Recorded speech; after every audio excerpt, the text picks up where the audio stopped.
আজকে দেশের অর্থনীতি স্থবির, কেবলমাত্র প্রবাসী ভাইদের যে অর্থ সাহায্য রেমিটেন্স পাঠায় সেটার উপরে টিকে আছে এই অর্থনীতি। কোনো বিদেশি বিনিয়োগ, দেশি বিনিয়োগ কিছুই হচ্ছে না। তার মধ্যেও বর্তমান সরকারের বিলাস বেসনের কোনো কমতি নাই।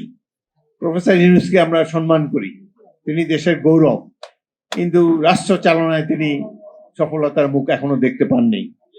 সফলতা পান না পান, ব্যয় সংকোচটাকে করতে হবে। 104 জনকে নিয়ে তিনি কেন জাতিসংঘে গেলেন? 10 মিনিটের একটা ভাষণ দিবেন। আমি জাতিসংঘে দুবার গিয়েছি এই ধরনের মিটিং এ। আমি বাংলাদেশ প্রতিনিধি দলের নেতৃত্ব দিয়েছি CSD 8, CSD 9 সেখানে বিশেষ করে এখন যে অধিবেশন চলে, অনেক রাষ্ট্রের যারা কর্ণধার তারা জানি না এখানে। এটা একটা মেঠো বক্তৃতা দেয় 10 মিনিটের, এটা কেউ শুনে কেউ শুনে না। কোনো গুরুত্বপূর্ণ রাষ্ট্র হলে শুনে। এবং বিশেষ করে বাংলাদেশ যখন বক্তৃতা দেয়, দুঃখ হলেও সত্য, অতীতের সরকারগুলোর আমলে, প্রেসিডেন্ট জিয়াউর রহমানের সরকার ছাড়া অন্যান্য যেসব সরকারের আমলে জাতিসংঘে গিয়েছে বাংলাদেশ প্রতিনিধি দল, বক্তব্য দিয়েছে, ওই সময় লোকজন উঠে চলে যেত। ওরা লিস্টে দেখে যে এই দুর্বল রাষ্ট্রগুলা কখন বক্তৃতা দিবে, ওই সময় কেউ থাকে না জেনারেল অ্যাসেম্বলিতে। এই ধরনের একটি অপ্রাসঙ্গিক একটি মিটিং এর জন্য 104 জনের বিরাট লটবহর নিয়ে গিয়েছে। এটা বাংলাদেশের জনগণের ট্যাক্স পেয়ারের অর্থের অপচয়। তার প্রেস টিমের 5 জন গিয়েছে, অন্যান্য সাংবাদিকরা তো গিয়েছে। এটা তো আপনার আমাদের অর্থের অপচয়। এইভাবে মাঝখানে তার বোধোদয় হয়েছিল, তিনি 54 জন নিয়ে গিয়েছিলেন, অ্যাকসেপ্টেবল।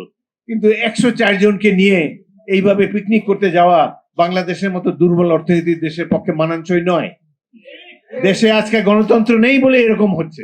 আজকে যদি একটা নির্বাচিত সরকার থাকতো এখানে, তাহলে এইভাবে ভারতে বসে হাসিনাও এত ড্রামা করতে পারতো না, আর এই ধরনের অর্থের অপচয় হতে পারতো না।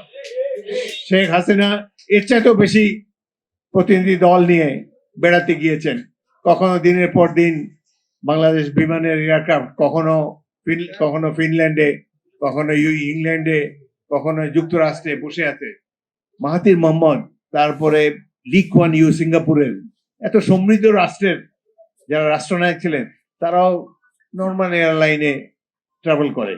কিন্তু এইভাবে দরিদ্র একটা দেশের মানুষ বিমান নিয়ে ওখানে বসিয়ে রাখে এবং ঘন্টার পর ঘন্টা অনেক টাকা ফি দিতে হয় বিভিন্ন এয়ারপোর্টে বিমান বসিয়ে রাখলে।